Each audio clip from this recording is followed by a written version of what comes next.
سارے مخلوق کو اللہ تعالیٰ پیدا کرے. دیکھیے یہ ساری آپ اس کو ذہن میں رکھیے کہ یہ ساری ڈیٹیل ہے, مختصر ڈیٹیل آپ کی, کیونکہ ایک ایک آیت پہ ایک درس ہو جاتا.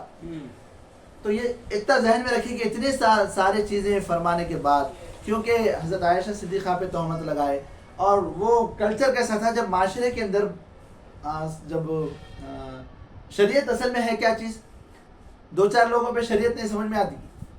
شریعت جب تعداد اسلامک بڑھ جاتی, ہزاروں کا مجموعہ ہو جاتا, جب لوگ زیادہ ہو جاتے تو کیا ہوتا, شادی ہوتی, لین دین ہوتا, معاملہ ہوتا, جنگ ہوتی, وراثت کا مسئلہ ہوتا نا, دو چار لوگوں میں نہیں ہوتی چیز.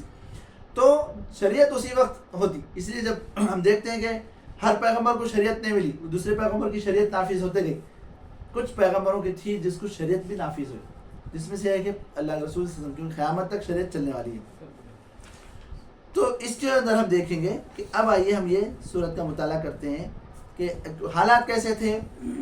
تہمتیں لگائی جا رہی تھی, منافق کیا کر رہے تھے, پیارے آقا صلی اللہ علیہ وسلم کی پیاری بیوی حضرت عائشہ صدیقہ پہ تہمت لگا دی تھی زنا.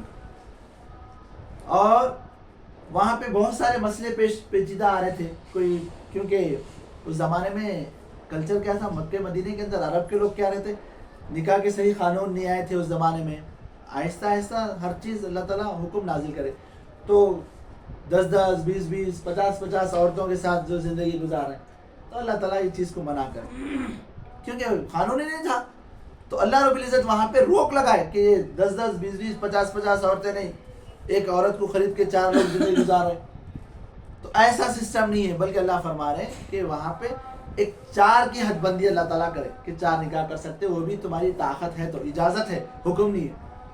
اللہ تعالیٰ رکھے 4 لاسٹ لمٹ ہے. اس کے بعد اللہ کے رسول کو 11 تھے, لیکن صرف اللہ کے رسول کے لیے مخصوص تھا, وہ بھی اللہ کا آرڈر تھا اس لیے کرے. لیکن ہر صحابی جو ہے 4 سے زیادہ شادیاں نہیں کرے, لیکن کسی اللہ کے کسی بیوی کا انتقال ہوا تو پھر اور ایک کرے, لیکن پریزنٹ 4 کے علاوہ نہیں, اسلام میں جائز نہیں. تو یہ وہاں پہ منافق جو ہے ہر قسم کے جو ہے فتنے پھیلانے کی کوشش کر رہے تھے. اب آئیے منافقوں کا تذکرہ آ رہا, اور ہم دوسرے ریفرنس سے, دوسری آیتوں سے بھی ہم غور کرنے کی کوشش کریں گے کہ منافقوں کی کیسی صفات رہتے, آیا کہ وہ ہمارے اندر ہے کیا.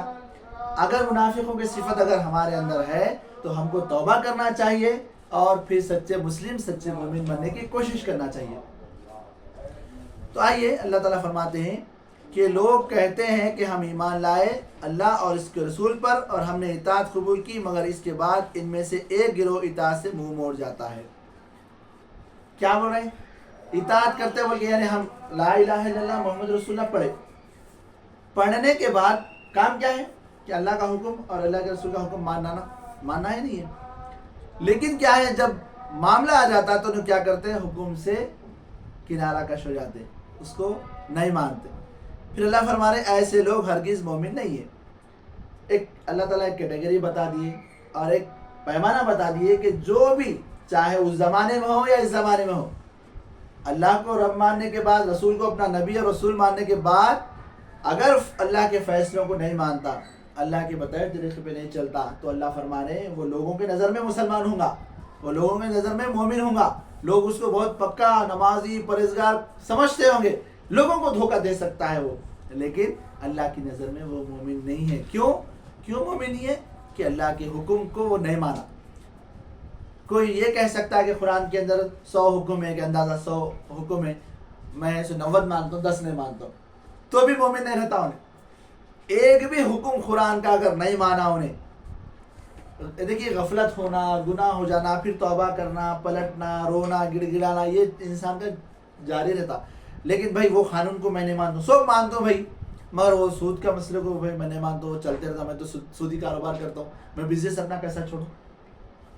سب مانتا ہوں بھائی, ہر چیز مانتا ہوں, نماز پڑھتا ہوں, مگر میرا کاروبار جو ہے نشے کا ہے, میں تمباکو بیچتا ہوں, بیڑی بیچتا ہوں, افیم گانجا بیچتا ہوں, اس پہ میں امیر بنا, وہ چھوڑ نہیں سکتا ہوں.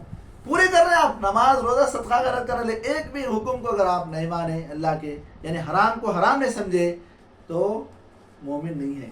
اور حلال کو اگر آپ حرام کر رہے ہیں, اللہ تعالیٰ حلال جو چیز ہے اس کو بولے نہیں بھائی یہ میں کھاتا ہی نہیں ہو, میرے لیے وہ چیز ہے, تو یہ بھی جو ہے قانوناً جرم ہے, وہ نہیں کرنا ہے ویسا. تو اس کے بعد اللہ تعالیٰ فرما رہے ہیں جب ان کو بلایا جاتا ہے تو اللہ اور اس کے رسول کی طرف, تاکہ رسول ان کے آپس کے مقدمے کا فیصلہ کرے, تو ان میں سے ایک فریق کترا جاتا ہے. دیکھیے اسی طریقے سے آیتیں ہم کو سورہ نساء کے اندر ملتی ہے. سورہ نساء کا آپ مطالعہ کریں تو سورہ نساء کے اندر 80 آیتیں منافقوں کے بارے میں ہیں. کتنی آیتیں؟ 80 آیتیں. بڑی صورت ہے وہ، لیکن اس میں 80 آیتیں منافقوں کے. منافق کیسے ہوتے ہیں، کیا کیا جو ہے قسمیں کھاتے ہیں، وعدے کرتے ہیں، پھر جو ہے روگردانی کرتے ہیں، اسلام کے خلاف کام کرتے ہیں. تو سورہ نساء کی کچھ 3 آیتیں آپ کے سامنے رکھتا ہوں جو اسی طریقے سے اس کا حکم ہے. کیا ہے؟ اللہ تعالیٰ فرماتے ہیں بسم اللہ الرحمن الرحیم یا ایھا الذین آمنوا اطیعوا اللہ واطیعوا الرسول واولی الامر منکم فإن تنازعتم في شيء فردوا إلى الله ورسوله إن كنتم تؤمنون بالله واليوم الآخر ذلك خیر وأحسن تأویلا. اللہ تعالیٰ فرماتے ہیں، یہ 59 نمبر کی آیت ہے سورہ نساء کی، اے لوگوں جو ایمان لائے ہو اطاعت کرو اللہ کی اور اطاعت کرو رسول صلی اللہ علیہ وسلم کی اور ان لوگوں کی جو تم میں سے صاحب امر ہو، پھر اگر تمہارے درمیان کسی معاملے میں نزاع ہو جائے، اختلاف ہو جائے تو اسے اللہ اور رسول کی طرف پھیر دو اگر تم واقعی اللہ اور روز آخر پر ایمان رکھتے ہو. کیونکہ نبی اکرم صلی اللہ علیہ وسلم کے بعد ہمارے رہنما رہبر کون ہو سکتے ہیں؟ خلیفہ ہو سکتے ہیں. اللہ کے رسول کے بعد جیسے اللہ کے رسول کی وفات ہوئی کون تھے خلیفہ؟ پہلے ابو بکر صدیق رضی اللہ عنہ، ان کی وفات کے بعد عمر بن خطاب رضی اللہ عنہ. ایسے خلیفہ کہاں تک؟ حضرت علی رضی اللہ تعالیٰ عنہ تک خلیفہ ہے، اس کے بعد بادشاہت آ گئی. تو اللہ تعالیٰ جو بھی صاحب امر ہے، یعنی اسلام ایک مسلمان ہونا، اور چاہے خلیفہ ہو یا بادشاہ ہو، کیونکہ اب تو بادشاہت چل رہی، تو وہ بادشاہ بھی ہمارے لیے ایک امیر ہو سکتا ہے، اس کی بات ہم مان سکتے ہیں. لیکن اگر قرآن کے خلاف فیصلہ دے رہا، اسلام کے خلاف، اللہ کے رسول کی سیرت کے خلاف اگر فیصلہ دے رہا، تو امت کے اوپر یہ لازم ہے کہ اس کی مخالفت کرنا ہے. نہیں بادشاہ ہے میرے کو قتل کر دیتا، میرے کو دھمکی دے رہا، وہ نہیں سنا انہیں. ہم کو تو کل نفس ذائقۃ الموت، مرنا تو کبھی بھی ہے. درس قرآن دیتے دیتے میرا انتقال ہو سکتا ہے، آپ کو سنتے سنتے انتقال ہو سکتا ہے. تو ہم جو ہے آخرت ہمارے لیے بہت امپورٹنٹ ہے. اللہ کے قانون کی خلاف ورزی اگر کر رہے ہیں تو نزاع پیدا ہو جائے، اختلاف پیدا ہو جائے. تو ہم دیکھتے ہیں کہ بڑے بڑے جو بزرگان دین گزرے ہیں اور کئی بڑے بڑے صحابہ جو ہے وقت کے بادشاہوں کی خلاف ورزی کرے. ابو حنیفہ رحمۃ اللہ علیہ بھی کیا کرے؟ نہیں مانے بات کو. احمد بن حنبل رحمۃ اللہ علیہ قرآن جو ہے اللہ کی مخلوق ہے فلاں ہے، تو نہیں مانے اس بات. تو ان کو کتنا مارا گیا؟ جیل میں رکھا گیا، مارا گیا، پیٹا گیا، ہاتھ چھل ہو گئے ان کے، اتنا کوڑے مارے گئے. تو نہیں مانے بھائی، جان گئی تو گئی، جان دی ہوئی اسی کی تھی. حق تو یہ ہے کہ حق ادا نہ ہوا، اللہ کی جان ہے، اللہ لے لیا. تو اللہ تعالیٰ یہاں حکم دے رہے ہیں کہ اگر تم اللہ پر واقعی، روز آخرت پر واقعی ایمان لاتے ہو تو تم کیا کرنا؟ امیر کی اطاعت اس وقت تک کرنا جب تک وہ حق پر ہے اور حرام کام کا حکم نہیں دے رہے. یہی ایک صحیح طریقہ ہے اور انجام کے اعتبار سے بھی بہتر ہے. یہ سورہ نساء کی آیتیں پڑھ رہا ہوں کیونکہ اس سے ملتی جلتی آیتیں ہیں.